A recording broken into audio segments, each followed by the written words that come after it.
Mas eu queria começar esse texto lendo o que está escrito em Efésios, no capítulo 4.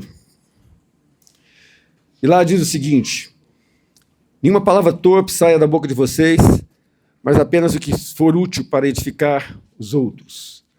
Não entristeça o Espírito Santo, o selo que ele colocou sobre vocês, para o dia que nos resgatará com sua propriedade.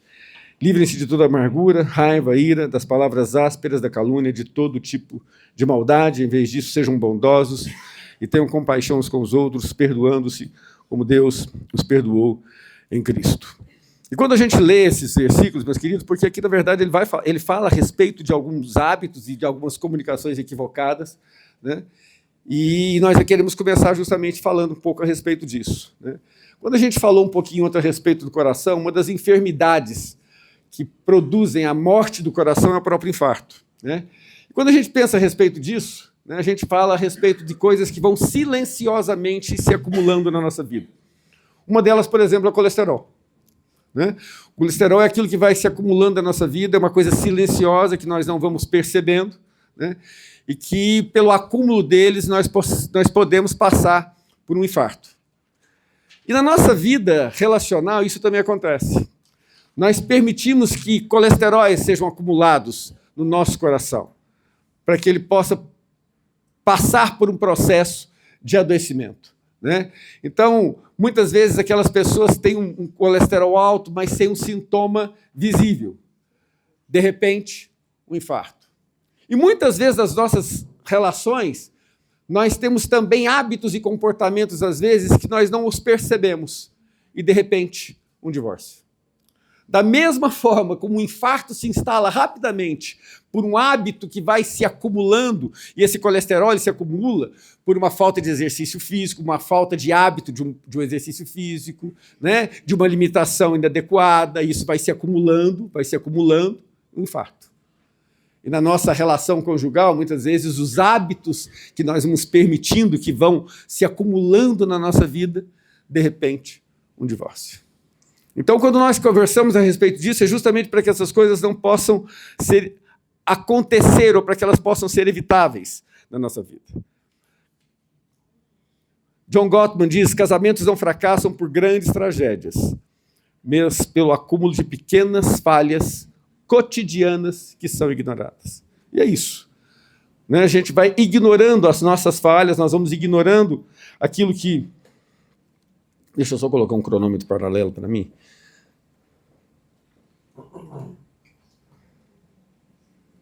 Isso. E agora vamos falar a respeito de algumas coisas como essa. A primeira coisa que nós gostaríamos de falar é sobre a falta de reconhecimento, né? O silêncio que grita. Todo ser humano tem necessidade de ser reconhecido. Todo ser humano tem a necessidade de ser elogiado. Almir falou um pouquinho a respeito disso, quando ele fala a respeito das palavras de afirmação, né, de uma das obras do Gary Chapman. Então, todo ser humano tem essa necessidade do reconhecimento. E esse reconhecimento, ele é fundamental dentro da nossa relação. Só que isso muitas vezes vai o quê? Com o nosso tempo, vai desaparecendo, né? Essas coisas vão sumindo na nossa vida. As palavras de elogio, elas vão simplesmente não acontecendo mais. A ausência de gratidão na relação, ou a falta de manifestação dessa gratidão dentro da relação, vai fazendo com que esse hábito equivocado de não fazer isso, ou esse comportamento equivocado de não realizar isso na nossa vida, vai produzindo, né, um índice ou um aumento desse colesterol nas nossas vidas, que com certeza vão produzir o quê? Um adoecimento. E aí, o que a gente vai percebendo quando a gente olha a respeito disso, né? Tem um trecho da palavra de Deus lá em Provérbios que diz: como maçãs de ouro em bandejas de prata, assim é a palavra dita no tempo certo. Então, nós temos experimentado isso. Ou seja, dentro da nossa relação, nós temos cultivado essa prática do reconhecimento, da gratidão, né, do elogio, porque se não fazemos isso, nós vamos produzindo, sim, um adoecimento dentro da nossa relação, né? E aí tem uma coisa que está escrita aqui: reconhecer é reacender a luz da dignidade e dizer: você ainda é valioso ou valiosa para mim. Amor, você ainda é, ou sempre será, valiosa para mim. Ainda, vamos tirar o ainda, né, Samira?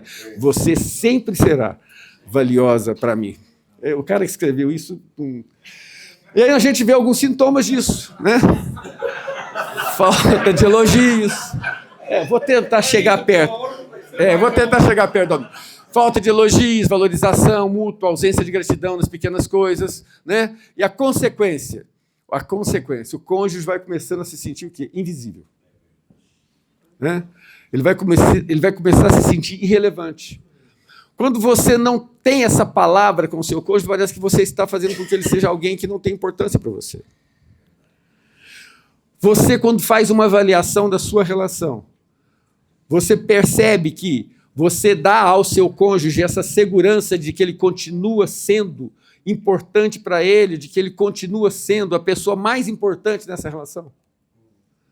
Na sua prática, nas suas palavras, naquilo que você diz, naquilo que é o seu comportamento, naquilo que são as suas atitudes, o seu cônjuge continua percebendo assim, não, realmente, eu sou muito importante para ele.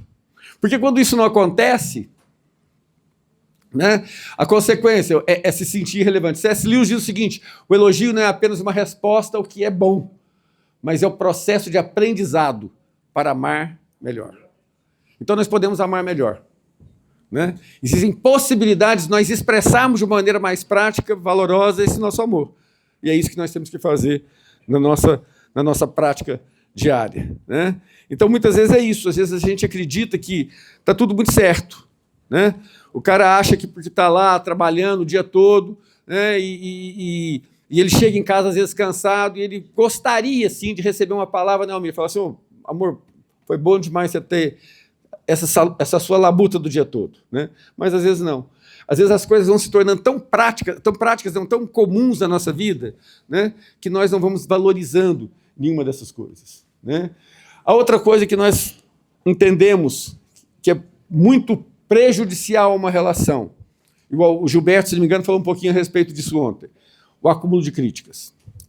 Muitas vezes, diferentemente dessa comunicação assertiva, que a Samira falou tão bem aqui, né, onde a gente confere e fala com o outro em amor a respeito daquilo que são as coisas que precisam ser alteradas.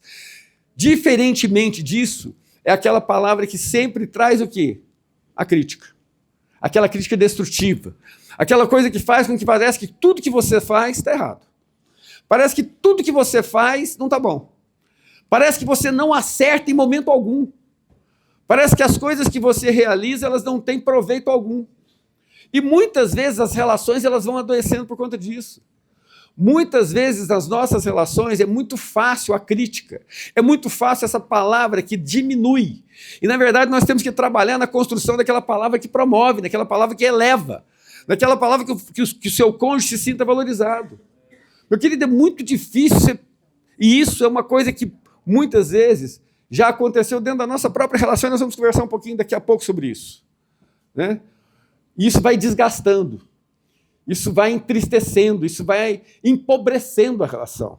Então, a gente tem que trabalhar muito a melhora disso na nossa vida. Né? Com a língua bendizemos o Senhor e com ela amaldiçoamos os homens. E, meus irmãos, isso não deveria ser assim, é o que está escrito em Tiago. Né? Como tem sido as nossas conversas nesse sentido?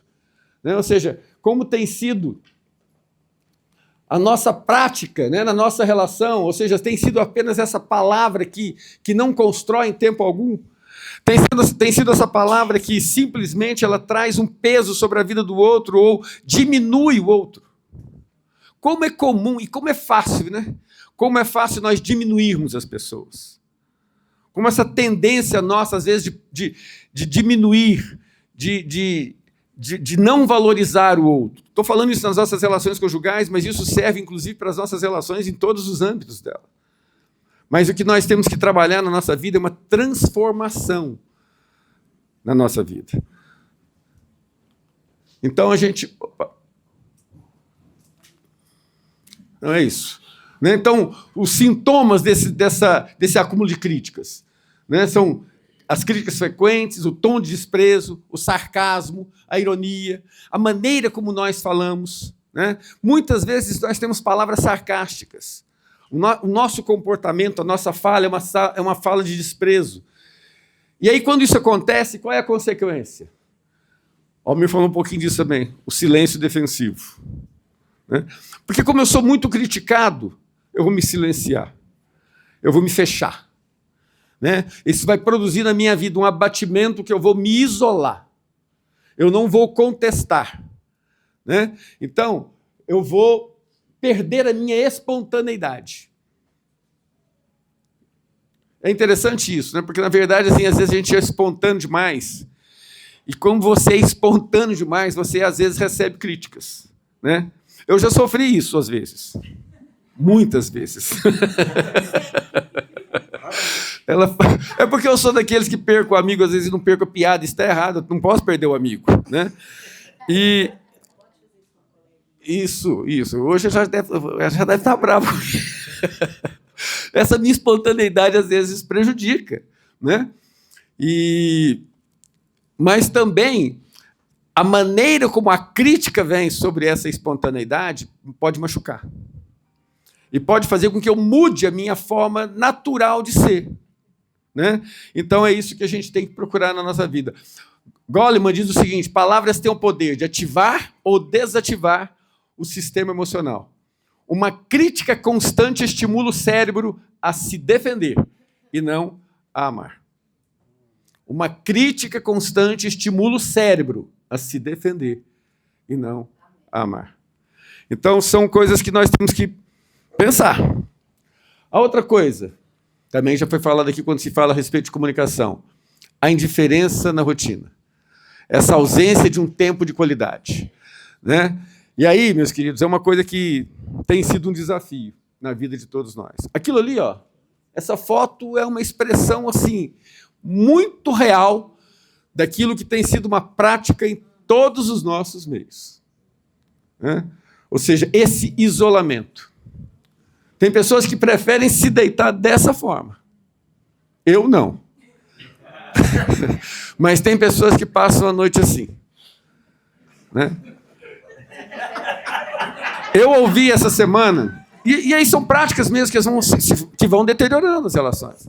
Essa semana eu estava numa palestra, onde o palestrante falou, quando ele falou o seguinte, ele era fumante quanto mais, né? Então ele falou assim que demorou muito tempo para parar de fumar. E uma das ajudas que ele precisou, quando ele conversando com uma pessoa, o cara perguntou para ele assim: quanto tempo você demora para acender um cigarro quando você acorda? Ele falou assim: 15 segundos. Aí a pessoa falou para ele, assim, o profissional falou para ele assim: não, você deve estar enganado. São 15 minutos. Ele falou: não. Eu que sei o que eu estou falando. São 15 segundos. E aí ele transpôs isso para o celular. E ele perguntou: quantos minutos nós demoramos para ativar o celular depois que nós acordamos? Muda-se o vício, mas talvez não o prejuízo. Porque muitas vezes, nas nossas relações, o que está acontecendo é isso. Às vezes a gente acorda e, antes de dar um beijo à nossa esposa, nós lemos o que as notícias estão trazendo. Nós vemos se as fotos que postamos ontem à noite foram curtidas ou não. Né? Então, isso é algo que nós temos que também corrigir na nossa vida. Então, essa rotina, quando mal administrada, ela transforma o quê? O casamento em uma convivência funcional, né? Sem presença real.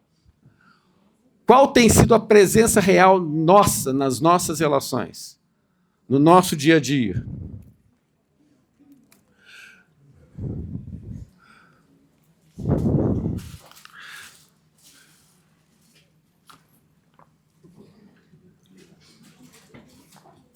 Um hábito que adoece, que irrita minha esposa, é que a minha calça está caindo. Aperta o cinto.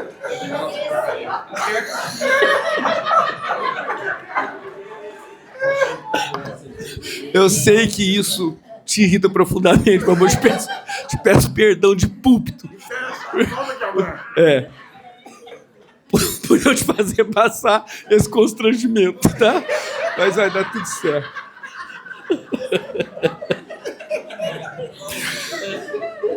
Depois atrapalha o ChatGPT fazer o nosso resumo aqui.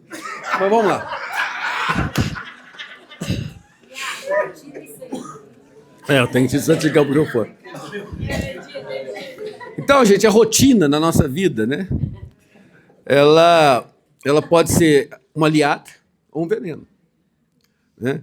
Ela pode ser uma aliada quando essa rotina promove a amizade, quando ela promove o estarmos juntos, quando ela promove o relacionamento, né? Mas ela pode ser um veneno, porque ela pode nos afastar. A nossa rotina de trabalho, a nossa rotina no nosso dia a dia, ela pode simplesmente nos afastar. Então, nós temos que pensar muito a respeito dessas coisas.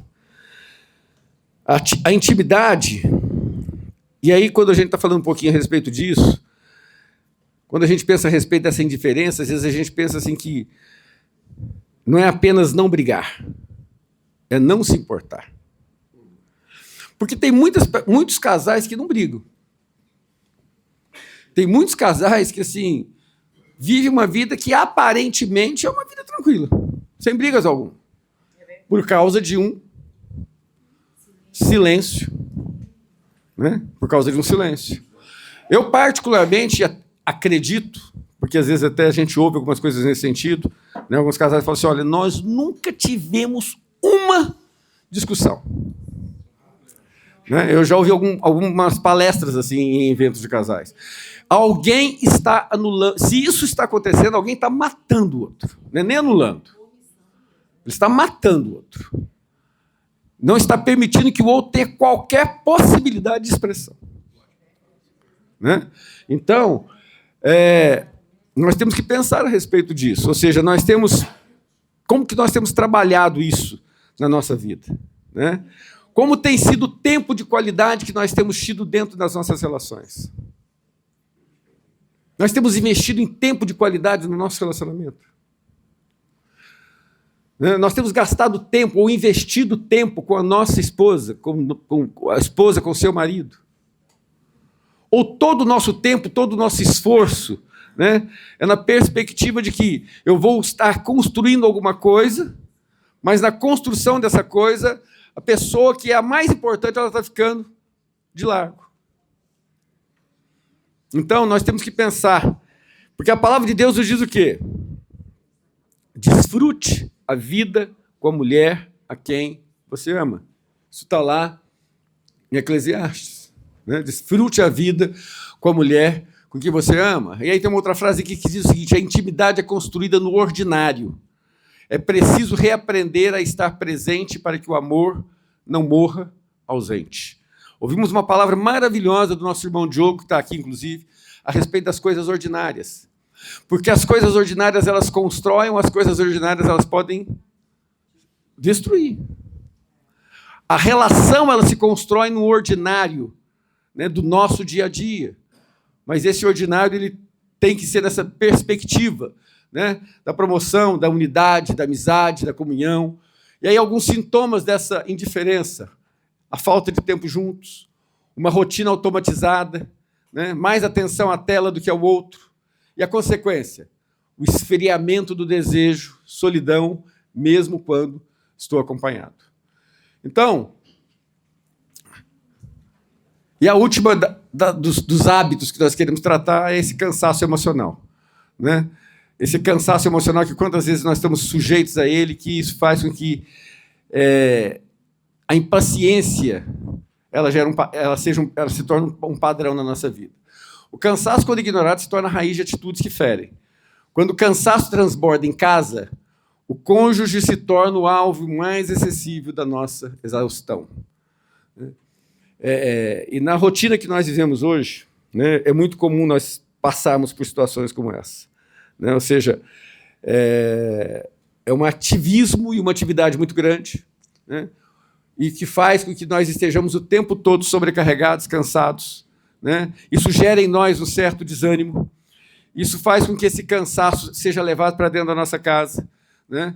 E isso faz com que eu despeje no outro todo todo esse meu cansaço, né? E isso vai gerando o quê? Vai gerando impaciência, né? Essa exaustão emocional vai afetando o nosso jeito de amar. E qual é o jeito de amar? O amor é paciente, o amor é bondoso, o amor não se irrita facilmente, o amor não guarda rancor algum, né? Então, esse cuidado emocional é um ato espiritual de cuidar de si e também uma forma de amar o outro com mais inteireza, né? E aí ele fala a respeito de alguns sintomas, como irritação, a falta de empatia, a impaciência com a falha dos outros e as consequências, cônjuges que andam pisando em ovos, medo de errar e o distanciamento afetivo. Então, tudo isso que nós estamos falando passam por hábitos, por comportamentos que vão sendo destrutivos dentro da nossa relação, né? E, para encerrar, estou sendo rápido, acho que o Almir falou muito daquilo que eu queria falar, mas porque eu queria ter um tempo aqui onde eu pudesse também dar um testemunho. Porque quando... Eu queria chamar a Maísa aqui à frente. Porque, na verdade, a nossa vida,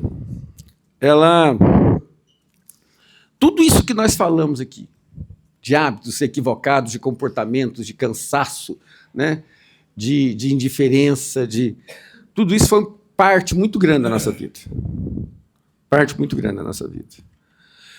E nós estamos aqui hoje para dar um testemunho que, por mais que você passe por situações que levem a um desgaste, a ponto de se pensar em desistir, nós queremos estar aqui para dar o testemunho de que é possível fazer uma reconexão, passar por uma transformação promovida por Deus e fazer com que é possível dizer a vocês que é possível sim, que tem jeito sim. Certo? Nós acabamos de fazer um seminário lá em Uberlândia, onde o tema era esse, tem jeito sim. E eu queria que a Maísa falasse um pouco a respeito de todas as experiências que nós passamos ao longo desse período, da nossa vida, da nossa trajetória, das nossas dores, né? E que tem muito a ver com o que a Samira falou hoje também, mas que eu gostaria que ela pudesse compartilhar um pouco da maneira como nós chegamos até aqui. Graça e paz. Para mim, quem me conhece sabe o quanto que é difícil estar aqui hoje falando disso, né? Mas foi num retiro como esse, né? Estava lá Luiz Antônio, Ogalvo Fabiana, Samir e Almir, Rogério Kitt, quem mais? Esqueci de mais. Alane e o Paulo Júnior, né? E num desses dias, isso foi em Natal, quantos anos? Muito tempo atrás. O primeiro, foi o segundo retiro. Segundo retiro, eu não tinha nem a Fernanda. E foi num dia como esse, né? A gente discutiu durante o dia, um lugar lindo daquele, e passamos o Natal, e passamos um dia muito ruim. Depois a gente conversou, mas arrumamos as malas, né, amor? Arrumamos as malas para ir embora. Não tem jeito, vamos embora, acabou, então tá. Cotamos passagem, ligamos na companhia aérea para ver preços, né? Falou assim, acabou, né? Vamos parar por aqui. Deu. E eu acho que nós não fomos embora porque não tinha dinheiro para passagem de volta.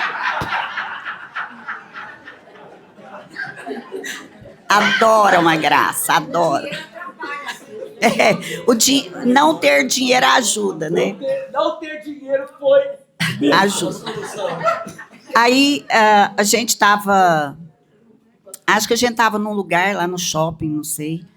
E aí o Paulo Júnior chamou a gente, assim, sentou perto, começou a conversar e falou assim: sabe o que está faltando na vida de vocês? Eu, bem olhando assim, nós vai dar uma receita agora o negócio vai funcionar. Vou cuidar de gente. Vocês dois precisam cuidar de gente.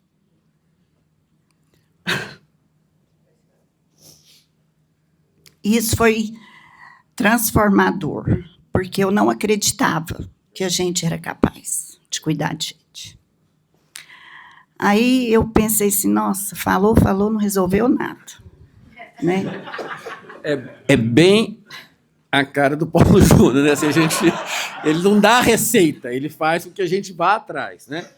Aliás, esse dia eu pensei assim, só o Paulo Júnior para acreditar que a gente pode cuidar de gente. Aí tá, nós chegamos em Uberlândia e aí coube, o Paulo Júnior passou o bastão, né? O Galvro, cuida aí, porque...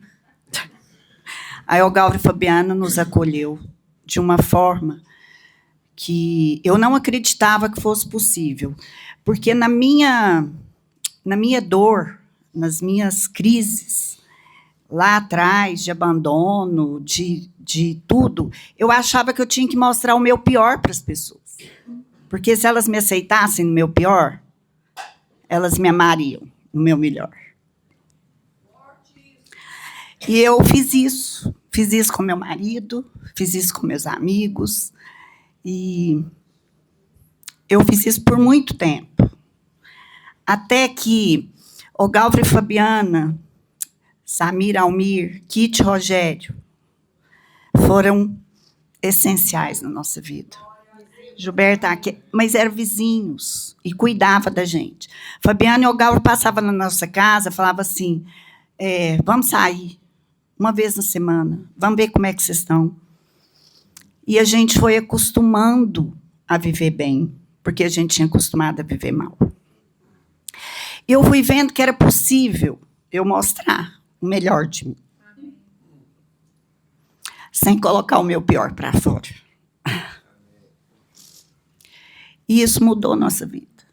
Essas pessoas, essa rede de apoio, ela nos tirou de um lugar muito ruim onde a gente se encontrava. A gente nunca falou sobre isso.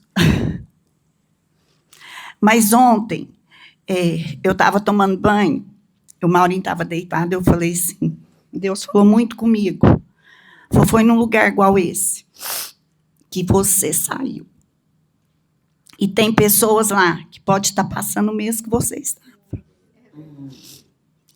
E eu estava no banho, eu gritei o Maurinho.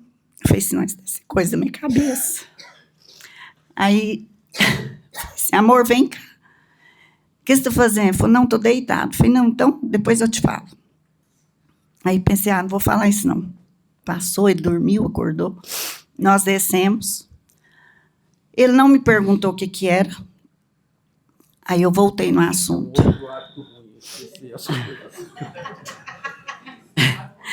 Aí eu falei assim, Maurinho, sabe aquela hora que eu te chamei?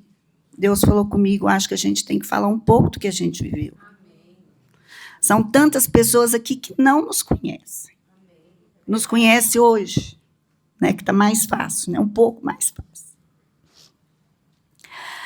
Mas nós tivemos pessoas que andaram conosco, que andam ainda conosco. Vocês acham que a gente não tem ajuste para fazer? A gente faz todo dia nossos ajustes.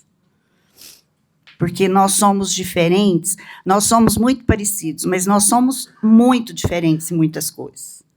Maurinho é o que tem espontâneo, é alegre. Eu não. Eu não sou. Para mim, estar aqui hoje é muito difícil. Continua sendo. Né? Mas eu entendo o quanto eu creio que isso pode fazer diferença na vida de vocês. Eu não sei como que vocês chegaram aqui. Eu não sei os amigos que vocês têm, mas vocês sabem. E vocês sabem com quem que vocês podem contar. Vocês sabem com quem vocês podem mostrar o pior e mostrar o melhor. E mesmo vocês mostrando o pior de vocês, vocês tenham a certeza de que vocês vão ser acolhidos e amados. Porque esse é o lugar, essas são as pessoas. Esse é um lugar seguro. Esse é o lugar seguro do ajuste. Amém.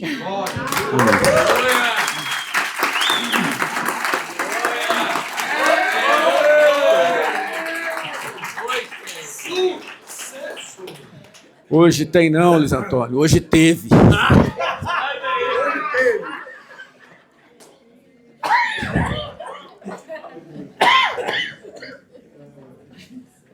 E eu queria concluir dizendo que qual é o hábito que nós vamos cultivar? O hábito que nós temos que cultivar é todo dia. um pouco de amor.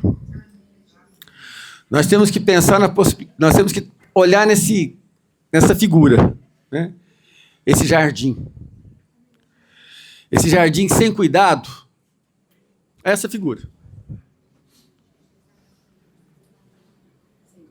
Sem vida. Escuro. Mas esse jardim cuidado, ele floresce. Então, nosso casamento é como esse jardim. O casamento não é sobre perfeição.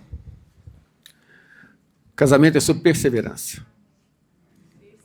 É sobre acreditar. É sobre ser resiliente. É sobre investir todo dia. É um amor todo dia.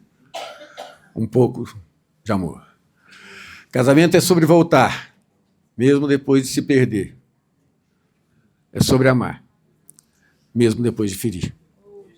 Que Deus nos ajude e que Deus nos abençoe. A todos os dias, cultivar o amor. Amém? Deus abençoe.